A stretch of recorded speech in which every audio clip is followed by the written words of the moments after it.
Este 14 de mayo de 2025 llega cargado de contenido delicado y temas que están generando bastante revuelo en el panorama televisivo español. Hoy os traigo una recopilación de asuntos que han dado que hablar, y que merecen ser analizados no solo por la polémica, sino por lo que reflejan sobre la situación actual de los medios y algunos de sus personajes más controvertidos. Uno de los momentos más comentados ha sido sin duda la intervención de Alejandra Rubio, quien ha decidido pronunciarse públicamente después de que se hicieran virales unos audios privados en los que se refería a su tía, Carmen Borrego, con palabras duras y poco apropiadas. Las reacciones no se han hecho esperar, y los platós han ardido con las tensiones generadas entre los tertulianos. La escena fue especialmente tensa en el programa Vamos a ver, donde se vivió un ambiente cargado de reproches y silencios incómodos. Mientras todo esto ocurría, en paralelo, Marta Riesco también ha reaparecido para responder a una de las preguntas que muchos se hacían desde hace días. ¿Qué opina ella del posible regreso de Antonio David Flores a Telecinco? Concretamente, se especula que podría reaparecer en el espacio televisivo de viernes, y aunque no hay confirmación oficial, los rumores han cobrado fuerza. Marta, en declaraciones ofrecidas a un medio digital, dejó claro que prefiere mantenerse completamente al margen de ese asunto. Con un tono serio y sereno, explicó que esa etapa de su vida estuvo marcada por el sufrimiento, que vivió una pesadilla personal y legal muy profunda, y que no quiere volver a abrir heridas que todavía duelen. Reconoce que no le sorprendería que se sigan sumando antiguos rostros a la parrilla de la cadena, como ya ha ocurrido con Gloria Camila u Olga Moreno, pero aún así ve bastante improbable que Antonio David vuelva a ocupar una silla en el plató. A pesar de su deseo de mantenerse alejada del tema, su testimonio deja entrever que todavía hay mucho dolor no resuelto. Ahora bien, antes de continuar, quiero detenerme un momento para agradecer, de corazón, a toda la comunidad que me acompaña vídeo tras vídeo. El apoyo diario que me brindáis es algo que no me canso de valorar. Cada mensaje, cada me gusta, cada comentario que me dejáis suma más de lo que imagináis. Por eso, si os gusta este tipo de contenido, os animo a que le deis al botón de suscripción, que, como sabéis, es completamente gratuito, y dejéis vuestro dedito hacia arriba. Es un gesto pequeño que significa mucho y me ayuda a seguir trayendo información con este enfoque cercano y honesto. Volviendo al tema de Alejandra Rubio, sus palabras han dejado a más de uno con la boca abierta. En los audios filtrados, que ya analizamos en profundidad ayer, se puede escuchar cómo se refiere a su tía con términos muy despectivos, dejando en evidencia las tensiones que existen dentro del clan familiar. Lo curioso es que, frente a las cámaras, intentó rebajar el tono, aclarando que su madre sí tenía conocimiento del reportaje que tanta controversia ha generado, aunque a ella no le hiciera ninguna gracia. El colaborador Antonio Rossi, presente en el plató, le lanzó varias preguntas directas, insinuando que Carmen Borrego está profundamente molesta. Alejandra, sin perder la compostura, negó rotundamente esa versión, limitándose a decir que no piensa opinar sobre los asuntos entre su madre y su tía, porque no le corresponden. La escena fue bastante surrealista. Alejandra intentaba mantenerse en un plano neutral, diciendo que ella habló de forma privada con su madre y que no tiene la obligación de compartir todos los detalles públicamente. Sin embargo, el ambiente en el plató se volvía cada vez más denso. Las miradas cruzadas y las indirectas dejaban claro que, aunque se quiera pasar página, las tensiones siguen ahí. Además, no hay que olvidar que su primo se sentará próximamente en el plató de Tardear para dar su propia versión sobre los audios.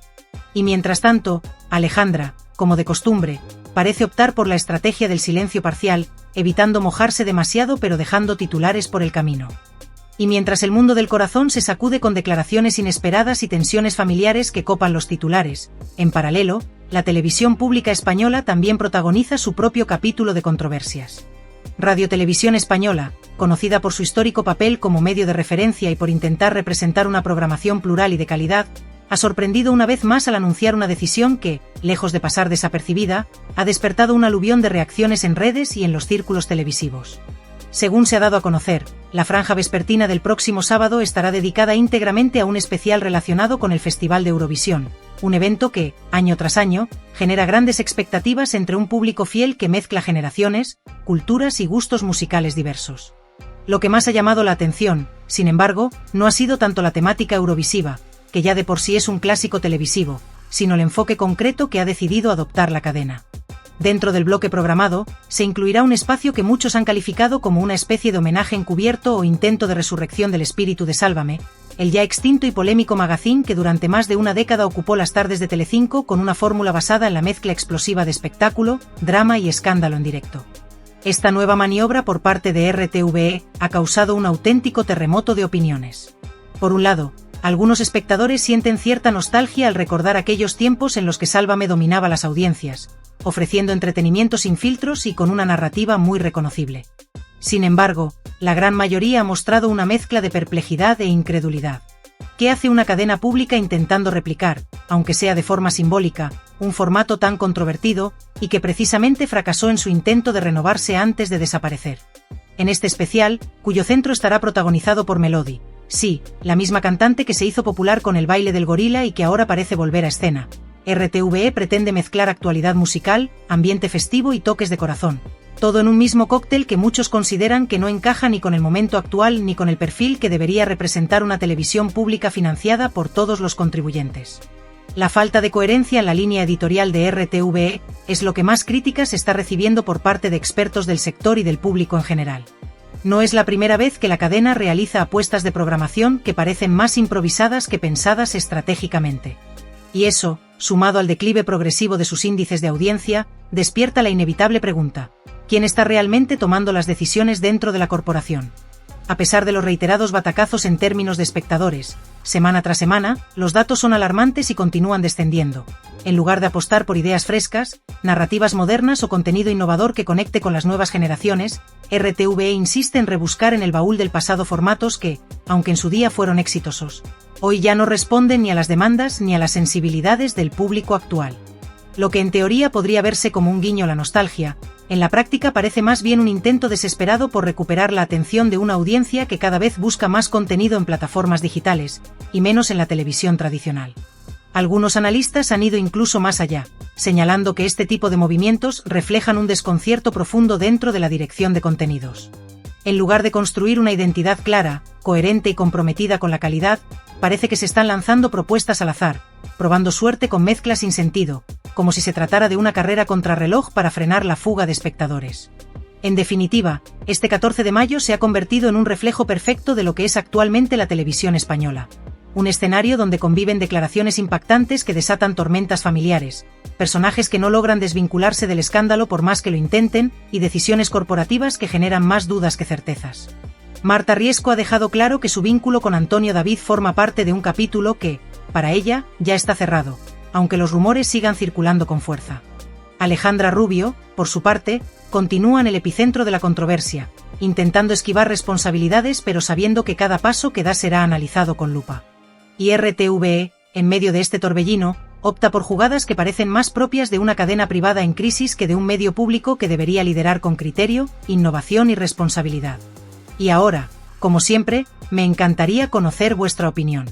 ¿Creéis que RTVE está dando palos de ciego? ¿Veis acertado este intento de reavivar viejas fórmulas en un entorno mediático completamente diferente? ¿Y qué pensáis del silencio de Alejandra o de las declaraciones tan contundentes de Marta? Os leo en los comentarios, siempre desde el respeto, porque lo verdaderamente valioso es poder debatir con educación, aunque pensemos distinto. Gracias por acompañarme una vez más y por seguir formando parte de esta comunidad. Nos vemos en el siguiente análisis. Durante las últimas horas, el ambiente en los pasillos de televisión se ha vuelto especialmente tenso. Lo que comenzó como un intercambio de mensajes más o menos privados, ha terminado convirtiéndose en el nuevo epicentro de una tormenta mediática que no parece tener intención de calmarse pronto. Y es que aunque todos estemos de acuerdo en que en los medios nadie se expresa con total perfección, y menos aún cuando hay cámaras delante, lo cierto es que hay momentos en los que el tono, las palabras y la actitud acaban pesando más que el contenido. En medio de todo este barullo, hay una tercera figura que, hasta ahora, se había mantenido en un plano más discreto, pero que según fuentes cercanas ha recibido algunas declaraciones con notable desagrado. Aún no sabemos cómo va a reaccionar públicamente, pero lo que se comenta es que la molestia de Carmen Borrego va más allá de lo anecdótico. Lo que verdaderamente le ha sentado mal no es solo el contenido del mensaje que su sobrina, Alejandra Rubio, habría enviado, sino el hecho de que ese mensaje, con una palabra tan despectiva como subnormal, se haya filtrado y haya tomado cuerpo de noticia. La duda ahora es si Carmen responderá con contundencia o preferirá mantenerse al margen, tal vez para no echar más leña al fuego. Pero la duda no es únicamente si hablará o no, sino cómo lo hará. Porque estamos en un escenario donde cada palabra puede convertirse en titular, y cada gesto puede ser interpretado como una declaración de guerra. Y aunque podría parecer que todo esto no es más que una disputa familiar amplificada por el altavoz televisivo, lo cierto es que se juega algo más profundo: la imagen pública, la lealtad interna entre miembros de una misma familia y, por supuesto, el interés de seguir presentes en el foco mediático. Rosy, colaboradora habitual del entorno televisivo donde se ha destapado esta polémica, ha dejado entrever que los comentarios que circulan en la trastienda no son precisamente suaves. De hecho, se habla de que en privado se están produciendo conversaciones bastante duras, y que la tensión entre tía y sobrina no es reciente, sino acumulativa. Este nuevo episodio simplemente habría detonado lo que llevaba tiempo gestándose. En paralelo, se abre otro debate no menos importante: el de la reacción de Terelu Campos, madre de Alejandra y también figura muy mediática. Terelu, aparentemente molesta por la forma en que se ha difundido el contenido de los mensajes, decidió enviar un texto bastante duro a Leticia, colaboradora del programa y una de las primeras en hacerse eco de lo ocurrido. El tono del mensaje no era conciliador, ni mucho menos. De hecho, muchos lo interpretaron como una forma de culpar al medio, al mensajero, en lugar de asumir el peso de lo que había hecho su hija. Este comportamiento, sin embargo, no sorprendió a todos.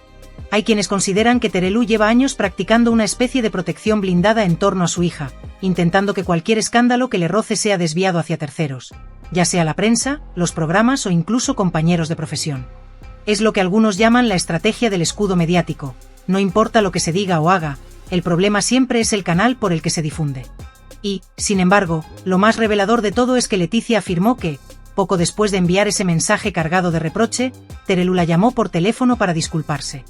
Le reconoció que había actuado de forma impulsiva, que estaba molesta, que había escrito sin pensar. Una reacción humana, por supuesto. Todos nos dejamos llevar alguna vez por el enfado. Pero este gesto no ha servido para frenar el juicio público.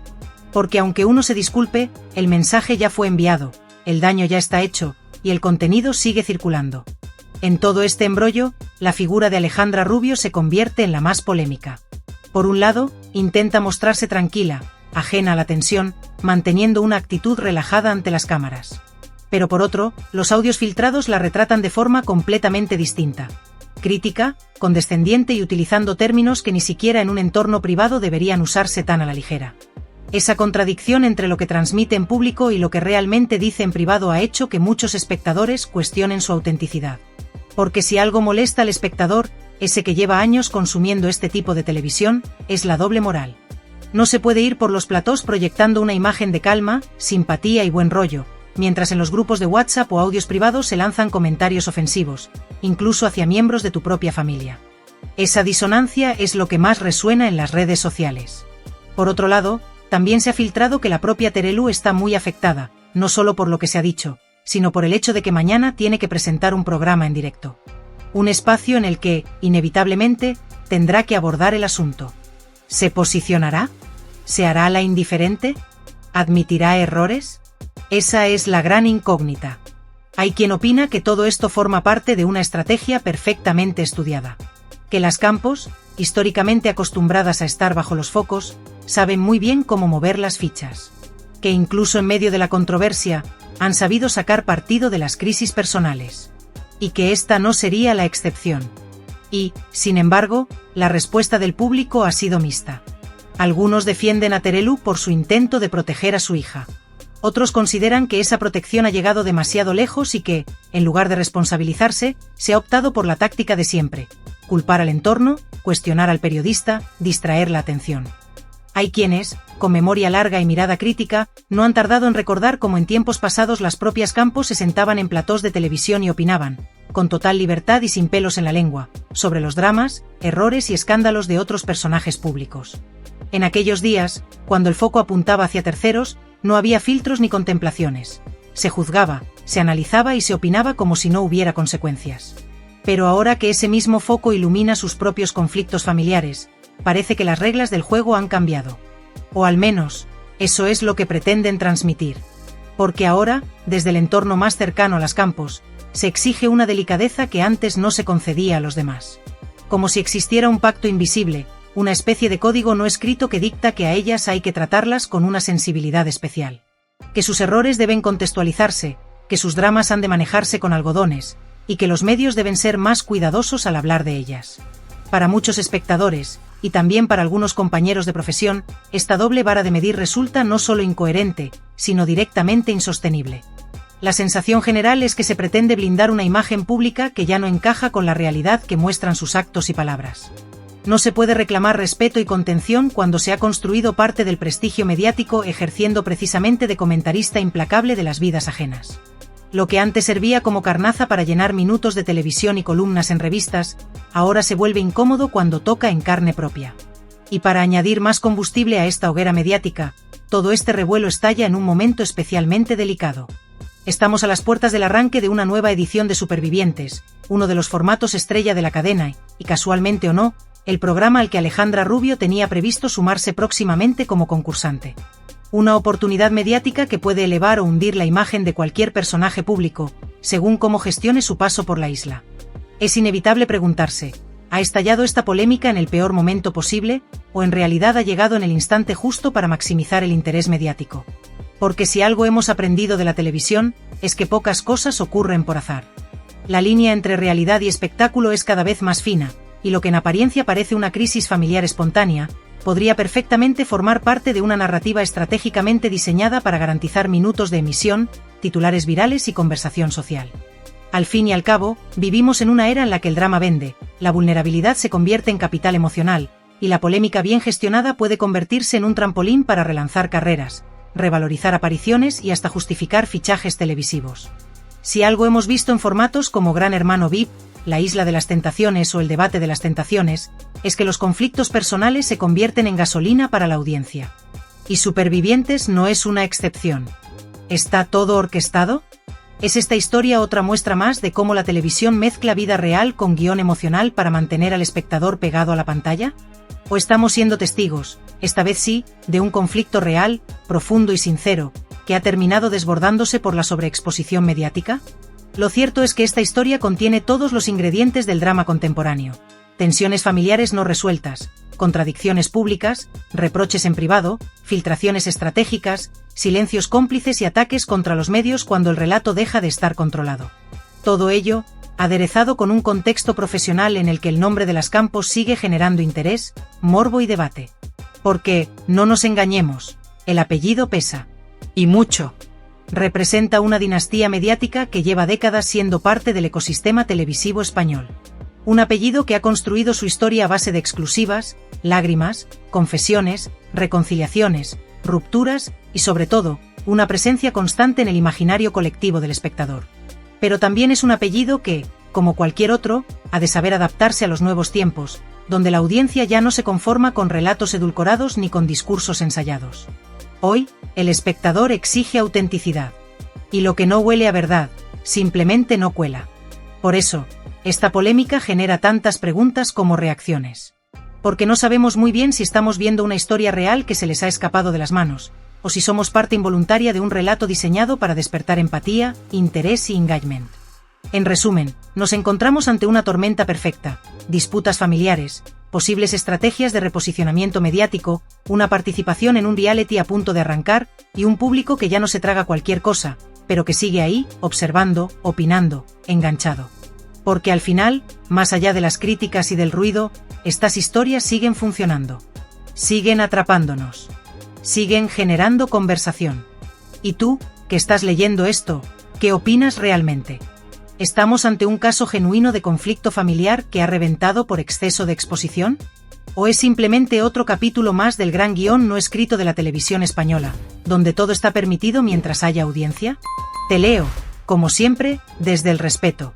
Porque en medio de este circo emocional, lo único que nos queda, como ciudadanos y como espectadores, es compartir nuestras impresiones sin perder la educación. Gracias, de corazón, por estar al otro lado.